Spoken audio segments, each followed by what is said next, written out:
منهما رجالا واتقوا الله الذي تساءلون به والأرحام إن الله كان عليكم رقيبا يا أيها الذين آمنوا اتقوا الله وقولوا قولا سديدا يصلح لكم أعمالكم ويغفر لكم ذنوبكم ومن يطع الله ورسوله فقد فاز فوزا عظيما أما بعد فإن أصدق الحديث كتاب الله وخير الهدي هدي محمد صلى الله عليه وسلم وشر الأمور محدثاتها وكل محدثة بدعة وكل بدعة ضلالة وكل ضلالة في النار رب اشرح لي صدري ويسر لي أمري واحلل عقدة من لساني يفقهوا قولي ربي زدني علما وارزقني فهما birahmatika ya arhamar rahimin.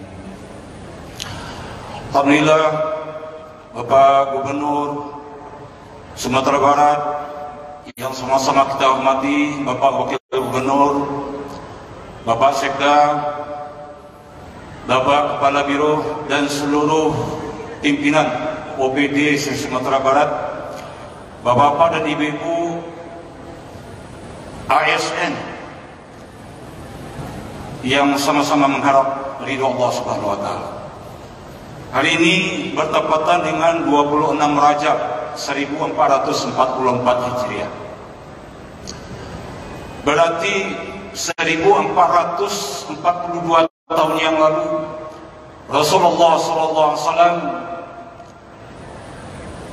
melakukan Isra dan Mi'raj dari Makkah Al-Mukarramah menuju Masjidil Aqsa dan terus naik ke Sidratul Muntaha. Ayat tentang Isra dan Mi'raj telah dibacakan tadi, yaitu surat Al-Isra ayat 1. A'udzubillahi minasyaitonir rajim. Subhanallazi asra bi'abdihi lailan. Perjalanan di waktu malam, karena malam ini adalah waktu yang syahdu. Minal Masjidil Haram ilal Masjidil Aqsa. Salah satu dari 3 tempat yang dimuliakan Allah Subhanahu wa taala. Wa tini wa zaitun wa turi sinin wa hadzal baladil amin. Tin dan zaitun itu banyak tumbuh di Palestina. Wa turi sinin, Tur Sina itu ada di Mesir, Bukit Tur Sina. Wa hadzal baladil amin, balad yang aman, Makkah Al-Mukarramah. Ilal Masjidil Aqsa, masjid yang jauh. Allazi barakna haulahu, yang diberkahi sekelilingnya. Dinuriyahu min ayatina, untuk dinampakkan tanda-tanda kebesaran Allah Subhanahu wa taala. Innahu huwas samiul basir. Sungguhnya Allah itu Maha mendengar lagi Maha melihat. Bapak-bapak, ibu-ibu kaum muslimin rahimakumullah, mengadakan peringatan adalah perintah Allah Subhanahu wa taala. Ini bukan bid'ah, tapi perintah untuk mengulang-ulang sejarah orang-orang sukses yang setiap hari kita minta kepada Allah Subhanahu wa taala, ihdinas siratal mustaqim. Tunjukilah kami ya Allah ke jalan siratal mustaqim. Apa itu siratal mustaqim? Siratal ladzina an'amta alaihim, jalan orang-orang telah kau beri nikmat atas mereka. Siapa orang-orang yang kau beri nikmat? Diterangkan dalam surah An-Nisa ayat 9, wa may yuti'illah war rasul, siapa yang taat kepada Allah dan Rasul, fa ulaika ma'al ladzina an'ama Allahu alaihim, itulah orang yang mendapat nikmat. Siapa mereka? Minan nabiyyin, pertama para nabi, wasiddiqin, wasyuhada, orang yang wafat di jalan Allah Subhanahu wa taala, wassalihin. Itulah orang-orang yang mendapat nikmat, dan itulah yang kita minta setiap hari, supaya Allah ya Allah tunjukkanlah kami jalan orang yang 4 ini, jalan para nabi, siddiqin, syuhada dan sholihin. Ghairil maghdubi alaihim. Man haula ya Rasulullah, siapa itu maghdub? Rasulullah SAW beri isyarat maghdub Yahud waladhdallin, juga bukan orang yang tersesat. Man haulai ya Rasulullah, haulai Nasara. Jelas dalam hadis Nabi SAW, satu maghdub Yahudi, satu tersesat Nasara. Inilah yang kita minta setiap hari, mengikuti jalan daripada orang yang empat, para nabi, siddiqin, syuhada, dan orang-orang saleh. Bapak Ibu sidang jemaah rahimakumullah, itulah orang yang mendapat nikmat. Jadi nikmat itu apa?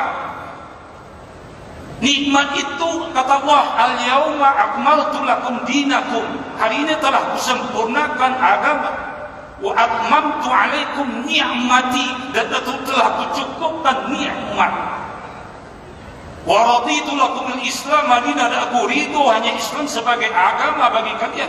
Jadi apa itu nikmat? Nikmat itu agama.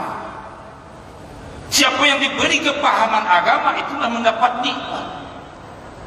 Ma yuridullahu bihi khairan yufaqihu fid din. Barang siapa yang dikehendaki Allah itu menjadi baik, maka diberi kepahaman terhadap agama. Jadi apa yang kita minta setiap hari? Nikmat itu agama. Siapa yang diberi kepahaman agama, dia sungguh telah mendapat nikmat daripada Allah Subhanahu wa taala. Jemaah yang dirahmati Allah Subhanahu wa taala, Allah Subhanahu wa taala telah ciptakan ribuan makhluk di muka bumi ini. Ada sekitar 18.000 makhluk jenisnya. Ada batu-batuan, ada matahari, ada gunung, dan seterusnya. Ada hewan. Di antara seluruh makhluk ini, maka manusia adalah makhluk yang terbaik. Ciptaan Allah yang paling top, itulah manusia. Diterangkan dalam surat Al-Isra ayat 70. Walaqad karramna bani Adam, telah sungguh aku muliakan bani Adam. Wa hamalnahum fil barri wal bahri wa razaqnahum minat thayyibat, dan diberi rezeki yang baik-baik. Wa faddalnahum, dan dilebihkan manusia ini atas segala makhluk yang lain. Ciptaan Allah yang paling baik manusia ini. Sampai bahkan malaikat Allah suruh sujud kepada Adam. Wa iz qulna lil malaikati isjudu li Adama fasajadu illa iblis, kecuali iblis. Allah perintahkan sujud malaikat kepada Adam. Mulia manusia ini, diciptakan dengan ditiupkan ruh, wa nufiqa fir ruh, diciptakan ditiupkan ruhnya dengan tangannya sendiri. Mulia, tinggi manusia ini. Sidang jemaah Allah. Tapi kalau dia tidak beriman dan beramal saleh, watini wa zaituni wa turi sinin wa hadzal baladil amin, laqad khalaqnal insana fi ahsani taqwim summa radadnahu asfala safilin, akan kuturunkan pangkatnya kepada pangkat yang serendah-rendahnya, asfala safilin.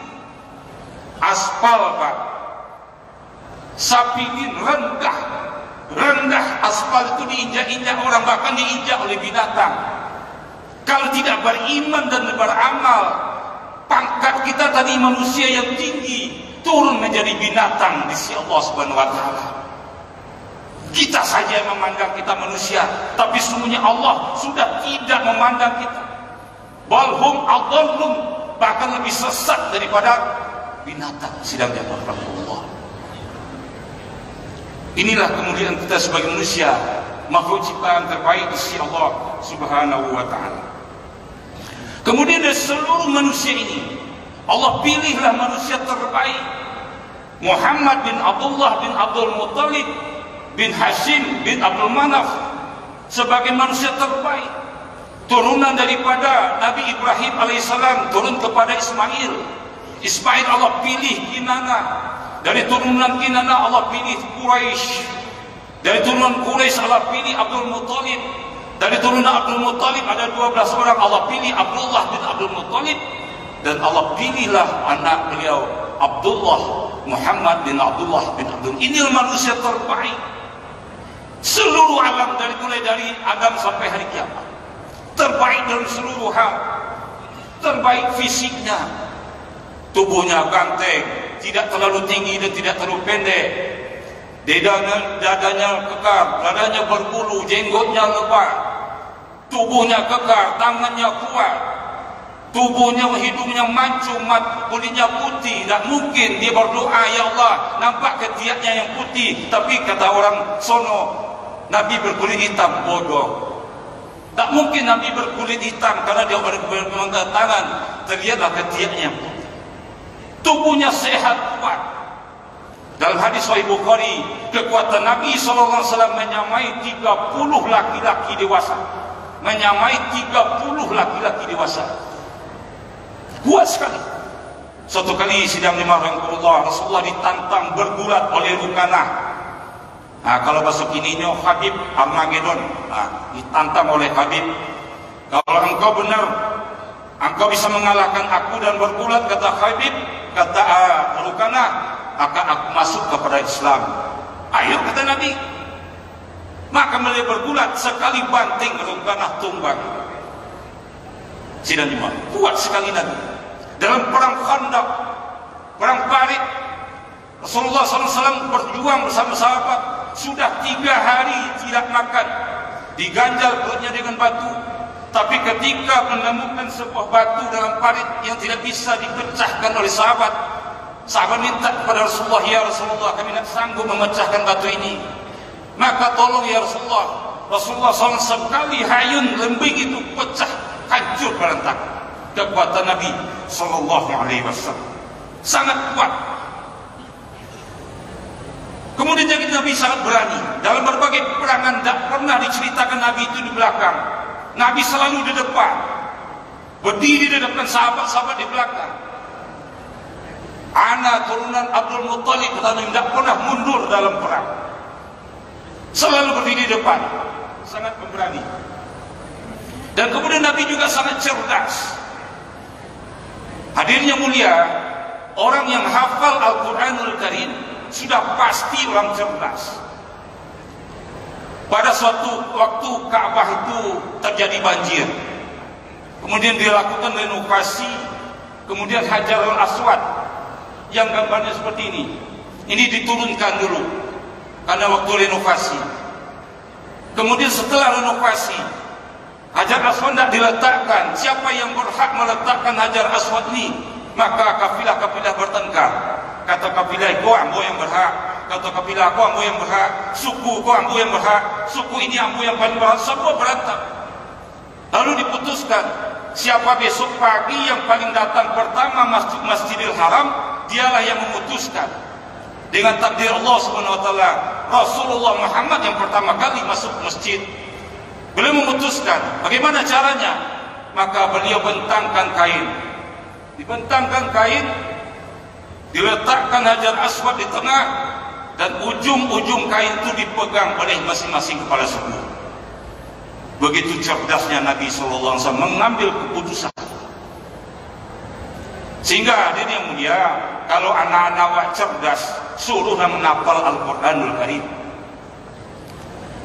Saya pernah dulu mendengar anak SMA Negeri Padang Panjang diwawancarai oleh reporter Republika. Anak itu hafiz Quran.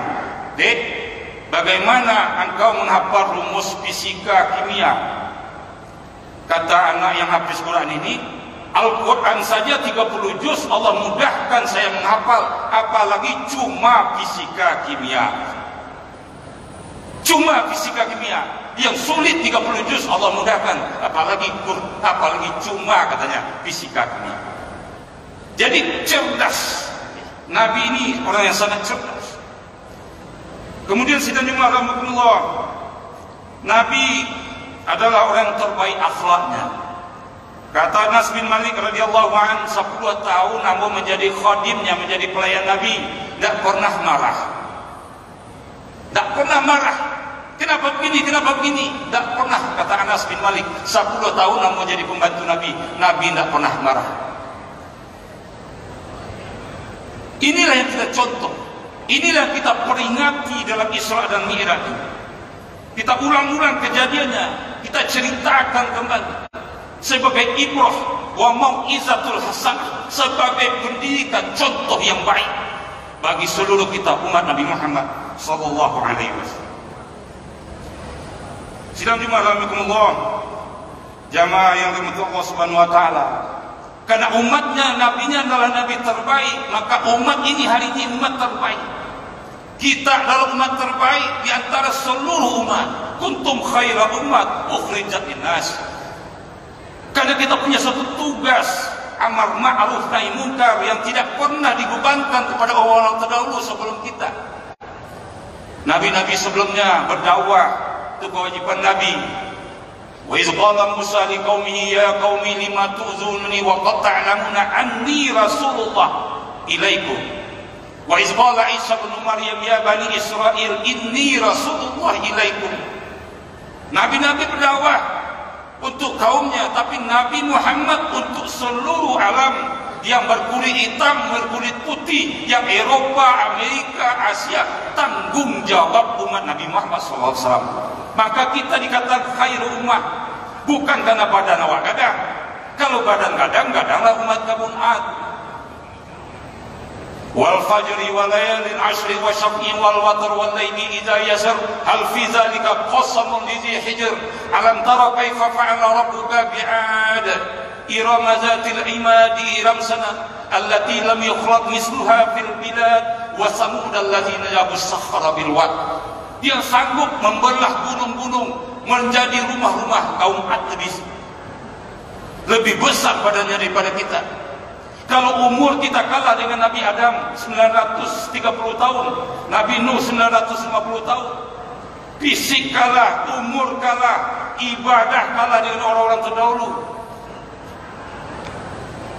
puasa kalah dengan Nabi Daud. Nabi Daud sehari berbuka, sehari berpuasa. Haji kalah dengan Nabi Adam, dia berjalan kaki dari India ke Arafah. Kita kenapa dikatakan terbaik? Karena kita punya tugas mengajak saudara kita kepada yang ma'ruf dan mencegah kepada yang munkar.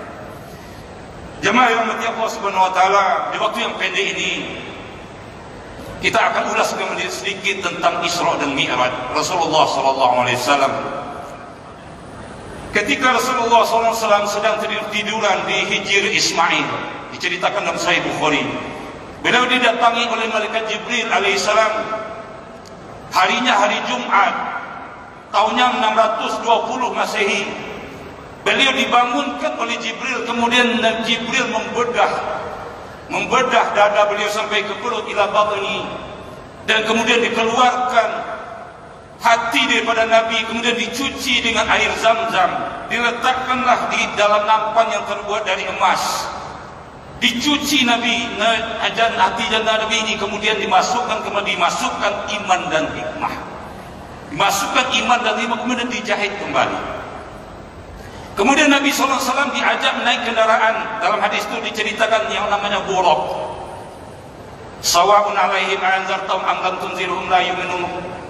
Khatamallahu ala qulubihim summun bukmun ummin fahum la yarji'un aw qasaybin minas sama'i fihi dhulumatu wa raddu wa barq. Secepat kilat buraq, yang kata Nabi dia lebih kecil daripada bigal. Bigal itu peranakan kuda dengan keledai, tapi dia lebih besar daripada keledai. Itulah buraq, warnanya putih, jauh jangkauannya sejauh mata memandang. Ini dinaiki oleh Nabi SAW bersama Jibril alaihissalam dari Makkah Al-Mukarramah menuju Masjid Al-Aqsa yang jaraknya kurang lebih 1239 km. Sebelum sampai di Masjid Al-Aqsa, Nabi turun 3 kali. Pertama turun di Thayyibah atau Madinah sekarang. Yang kedua turun lagi namanya di Tursina. Kemudian turun sekali lagi di Baitul Laham atau Bethlehem, tempat Nabi Isa dilahirkan. Turun 3 kali, kemudian naik lagi sampailah Nabi di Masjidil Aqsa. Sampai di Masjidil Aqsa, kemudian Nabi tidak akan menambatkan kendaraannya. Nah, kalau pesawat menambatkan kudanya, menambatkan buraq. Dan kemudian Nabi sholat di Masjidil Aqsa mengimami para anbiya. 124.000 Nabi diimami oleh Nabi Muhammad sallallahu alaihi wasallam. Berarti Nabi sudah pernah bertemu dengan para Nabi. 124.000 nabi, 313 di antara mereka rasul, 25 wajib kita hafalkan. Adam, Idris, Nuh, Hud, Saleh, Ibrahim, Lut, Ismail, Isa, Yakub, Yusuf, Ayub, Shu'aib, Musa, Harun, Yunus, Zulkifli, Daud, Sulaiman, Ilyas, Yunus, Zakaria, Isa, dan Nabi Muhammad SAW mengimami para nabi. Kemudian Nabi ditawarkan, ada arak atau khamar, ada susu. Kemudian Nabi pilih susu. Dan selanjutnya Nabi diangkat mi'raj ke langit oleh malaikat Jibril alaihissalam.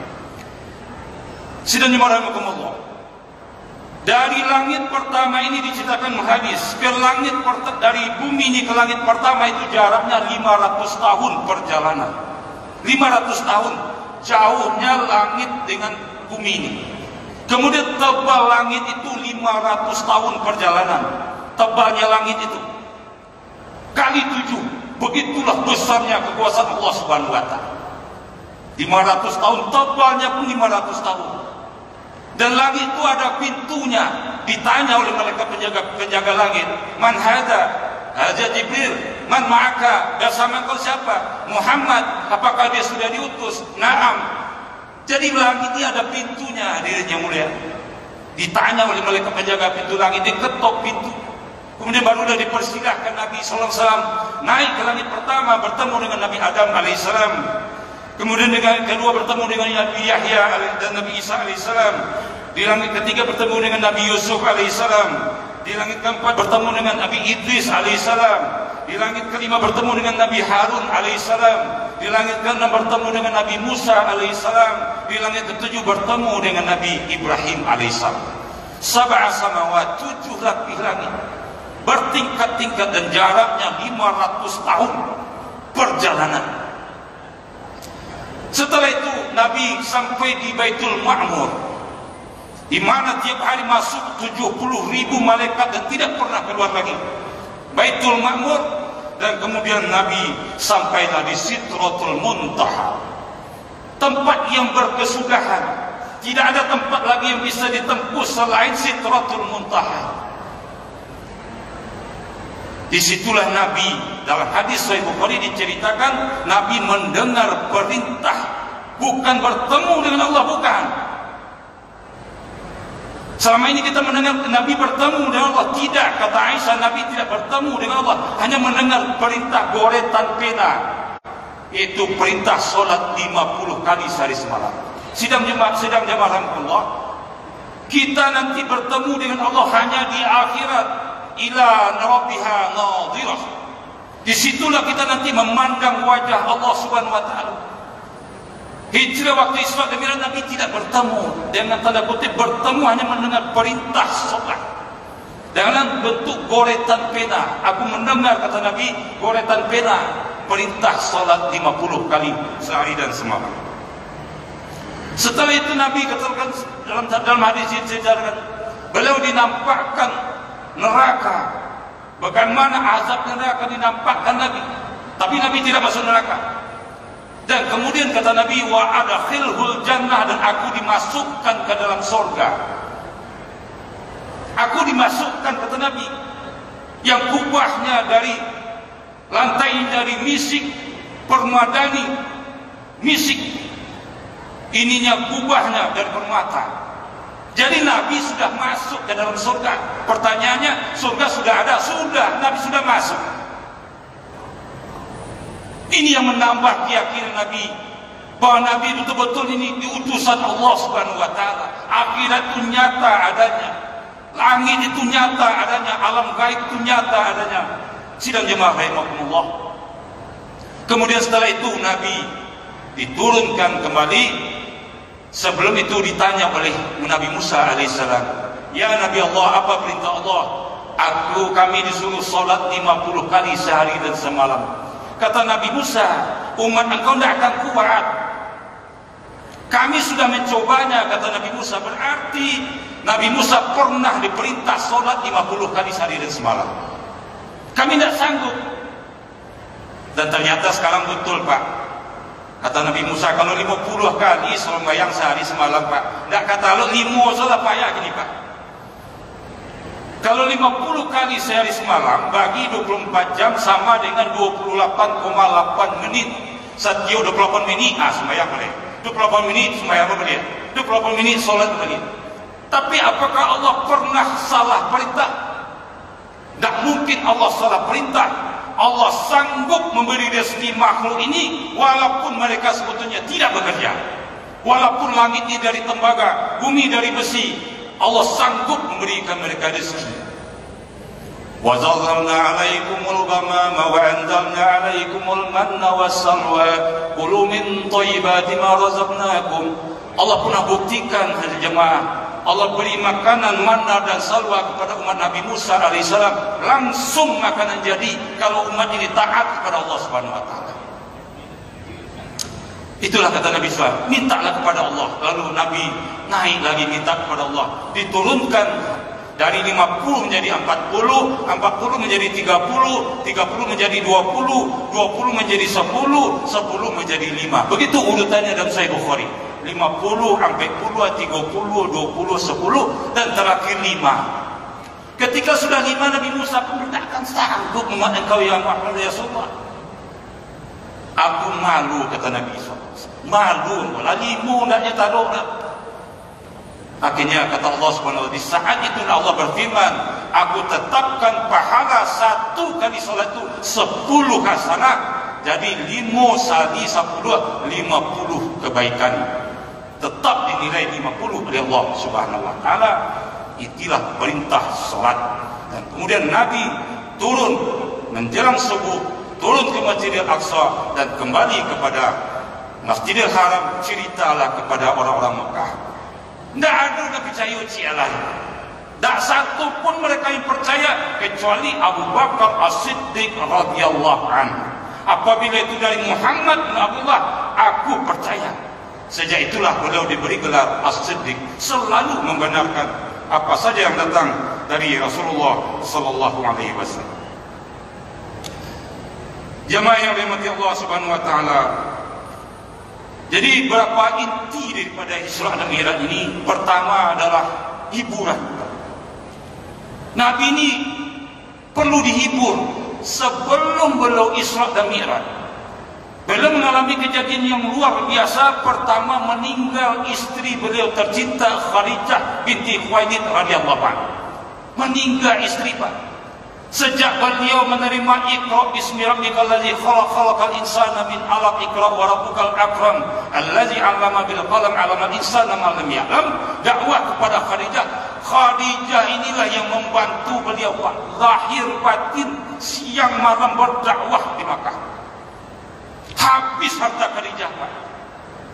Bahkan dalam satu riwayat dikatakan lebih dari separuh harta kekayaan Makkah itu milik Khadijah. Habis diberikan di jalan Allah Subhanahu wa taala. Ini yang meninggal wafat menurut kehendak Allah Subhanahu wa taala. Sedih kan? Tak lama setelah itu meninggal pula paman beliau Abu Thalib.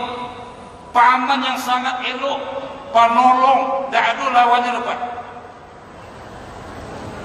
Membela Nabi. Kalau ada yang mengganggu Muhammad, hadapan Abu dulu, kata Abu Thalib. Wafat. Walaupun Abu Thalib ini tetap masuk neraka karena wafatnya tidak menyebutkan, tidak membawa kalimat la ilaha illallah. Jadi elok saja tidak cukup Pak. Berbuat baik saja tidak cukup. Datang pesantren sana sini, sumbang sana sumbang sini, tapi tidak punya kalimat la ilaha illallah. Innal ladzina kafaru min ahlil kitab wal musyrikina fi nari jahannam khalidina fiha ulaika hum syarrul bariyah. Tempatnya neraka jahanam, itulah seburuk-buruk tempat. Tapi Abu Thalib ini baik, diberilah hadiah, yaitu neraka yang paling ringan, di mana ketika diletakkan kakinya mendidih otaknya. Meninggal Abu Thalib dalam kesedihan yang luar biasa. Kemudian Nabi diangkat Isra dan Mi'raj untuk menghibur Nabi sallallahu alaihi wasallam. Yang kedua, untuk menampakkan kebesaran Allah Subhanahu wa taala. Bagaimana kecilnya kita dibandingkan dengan Allah.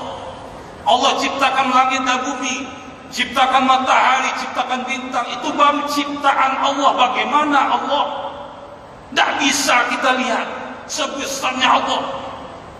Bagaimana kita melihat masjid dari dalam masjid? Tak mungkin kita melihat masjid dari dalam masjid. Bagaimana kita melihat Allah, begitu besarnya Allah. Ini yang dinampakkan, melihat kebesaran Allah Subhanahu wa taala. Yang ketiga, memberikan nikmat. Sedikit nikmat sidang jemaah. Nikmat bertemu dalam tanda kutip dengan Allah Subhanahu wa taala. Setelah nikmat surga nanti diceritakan, ada nikmat yang lebih tinggi lagi, yaitu melihat wajah Allah Subhanahu wa taala. Walaupun ini belum melihat wajah Allah secara langsung. Karena kalau melihat wajah Allah tentu diceritakan oleh Nabi bagaimana wajahnya Allah, bagaimana Allah. Ini tidak. Tapi bertemu dengan kekuasaan Allah Subhanahu wa taala. Maka ini adalah penghibur. Ini sebagai penguat Nabi sallallahu alaihi wasallam supaya dia yakin bahwa ajaran yang dibawa ini betul-betul perintah Allah Subhanahu wa taala. Terakhir, jemaah yang dirahmati Allah Subhanahu wa taala, inti daripada perintah Isra dan Mi'raj ini adalah salat. Salat ini penghubung kita dengan Allah Subhanahu wa taala. Siapa yang tidak salat, semuanya dia telah putus hubungan dengan Allah Subhanahu wa taala. Salat ini penghubung. Aqimi salata li zikri. Pengingat. Orang yang tidak salat semuanya dia telah lupa kepada Allah Subhanahu wa taala. Tidak bisa Pak kita putus hubungan dengan Allah, tidak bisa. Kita mengangkat tangan diangkatkan oleh Allah Subhanahu wa taala. Kita minum diberi rasa dahaga oleh Allah Subhanahu wa taala. Kita makan diberi rasa kenyang oleh Allah Subhanahu wa taala. Tak mungkin kita putus hubungan dengan Allah Subhanahu wa taala. Bagaimana orang bisa melupakan Allah, melupakan salat? Maka perintah salat ini sangat very important, penting di mata Allah Subhanahu wa taala, sampai ini dijemput kepada Allah Subhanahu wa taala. Hadirin yang dirahmati Allah Subhanahu wa taala, orang yang tidak salat sesungguhnya kata Nabi telah kafir. Man taraka salat fahuwal kafir. Dia telah ada hijab dengan Allah Subhanahu wa taala. Sudah tidak ada hubungan. Karena salat itu menghubungkan kita dengan Allah Subhanahu wa taala.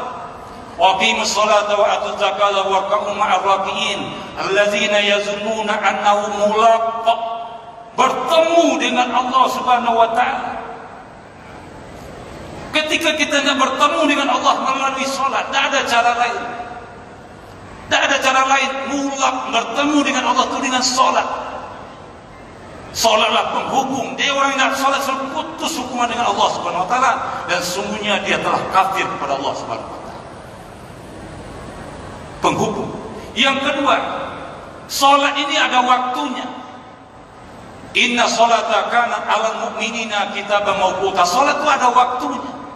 Apabila matahari tegas lewat sedikit, itulah zuhur. Apabila nanti matahari bayang-bayang sepanjang badan, itulah asar. Apabila nanti tenggelam matahari, itulah maghrib. Hilang mambang merah, itulah isya. Terbit fajar, itulah subuh. Ada waktunya. Dan kalau kalian terlupa, kata Nabi, bayarlah ketika ingat. Dan kalau kalian tertidur, bayarlah ketika bangun. Cuma masalahnya ambo Ustaz, ambo lupa salat 10 tahun. 10 tahun, bagaimana? Ini bukan lupa sebetulnya, tapi tidak ada lagi getaran kepada Allah. Apabila Allah sudah Allah disebut bergetar hati Pak. Allahu Akbar, Allahu Akbar. Allah Maha Besar. Tidak ada yang lebih besar daripada Allah. Ketika Allah disebut bergetar hatinya, itu tanda iman Pak. Kalau tidak bergetar, sama juga handphone tidak ada sinyal. Dibawa handphone untuk tiap hari, sinyal tidak ada. Petenteng, pulsa tidak ada. Kalau disebut nama Allah, bergetar hatinya. Allah yang terbesar. Ketika azan dikumandangkan Pak, tidak ada lagi yang lebih besar daripada Allah. rapat tinggalkan, pertemuan tinggalkan, bisnis tinggalkan, jual beli tinggalkan, mengajar tinggalkan, anak tinggalkan, istri tinggalkan. Ini baru Allahu Akbar. Tapi kalau Allahu Akbar masih rapat, berarti rapat lebih besar daripada Allah. Kalau kalian mati dalam waktu itu, dikhawatirkan mati dalam syirik. Walaupun syirik sagir, asghar, syirik kecil, tapi menduakan Allah. Menduakan Allah dengan yang lain. Jamaah Rasulullah SAW apabila mendengar azan, kata Nabi, kata Aisyah, beliau seperti tidak kenal lagi dengan istrinya. Apabila mendengar azan, mandudu satu masjid lepas. Begitu akidah. Ali bin Abi Thalib apabila mendengar azan, merah mukanya. Tanya oleh sahabat, ya Ali, kenapa merah muka engkau? Tahukah engkau siapa yang memanggil aku? Rabb yang menciptakan langit dan bumi. Begitu Pak, sholat ini ukuran akidah pertama sholat. Tinggalkan seluruh jual beli, rapat tinggalkan, bisnis tinggalkan. Tidak akan diberi keberkahan Pak. Apabila masih rapat di waktu sholat, tidak akan diberi keberkahan. Tidak akan diberi keberkahan. Wazarul bayya zalikum khairul lakum in kuntum ta'lamun. Jadi awal pembentukan daripada aparat ini Pak, bentuk dari sholat. Sholat nanti membentuk taat kepada imam. Apabila imam rukuk, rukuklah kalian. Apabila imam sujud, sujudlah kalian. Apabila salam, salamlah kalian. Dibentuk pertama dari ketaatan kepada Allah Subhanahu wa Ta'ala. Inilah ASN, tulan saya juga ASN, sama-sama mengharap Allah Subhanahu wa Ta'ala. Apabila kita tidak sholat, kata Nabi SAW, ar-ra'sul umur ad-din, dan kepala daripada agama ini adalah sholat. Kalau orang hari ini Pak tidak punya tangan, masihlah disebut manusia. Pak, yang disebutnya si pontong. Kalau kakinya tidak ada Pak, masih disebut manusia. Pak, yang namanya tapi kalau kapal lu tidak ada Pak, tak bisa lagi disebut manusia. Kalau sholat tidak ada, bukan lagi manusia. Mayat yang berjalan, petenteng Pak. Mayat berjalan, tak sholat. Tak sholat. Jadi ada yang bilang, inti daripada Islam ini adalah betulkan sholat, ya Pak. Awal waktu. Ayul amal ya afdal ya Rasulullah. Afdal amal apakah yang paling afdal ya Rasulullah? Salatu fil awal waktiha. Salat di awal waktu. Yang kedua, biru walidain, berbuat baik kepada kedua ibu bapa. Yang ketiga, baru jihad fi sabilillah. Maka dalam kesempatan yang pendek ini, kami mengimbau pada seluruh jamaah, tidak ada ibadah yang lebih tinggi daripada sholat. Apabila sholat ini kita pandang baik, maka baiklah kita di mata Allah Subhanahu wa Ta'ala. Apabila sholat ini lecehlah kita di mata Allah Subhanahu wa Ta'ala. Intilah, ya jaga sholat, buktikan Allahu Akbar, Allah yang terbesar. Fa'tabiru ya ulil absar la'allakum turhamun. Semoga ini menjadi pemikiran, menjadi iktibar bagi orang-orang yang berpikir. Terima kasih. Demikian Quran Isra dan Mi'raj pada hari ini. Mohon maaf kalau ada kesalahan. Sebelum saya akhiri, ada pesan dari kami juga pegawai Kanwil DJP Sumatera Jambi, Pak, Direktorat Jenderal Pajak Sumatera Barat Jambi. Saya sebagai fungsional penyuluh ahli media hari ini punya tugas negara, yaitu memadamkan NIK menjadi NPWP. Ini perintah undang-undang, perintah peraturan Menteri Keuangan, di mana mulai 2023 ini, dimulai sebetulnya 2022, NIK akan menjadi NPWP, nomor pokok wajib pajak. Seluruh data nanti mengacu kepada NIK, data KTP, data pajak, data bank, data segala macam ini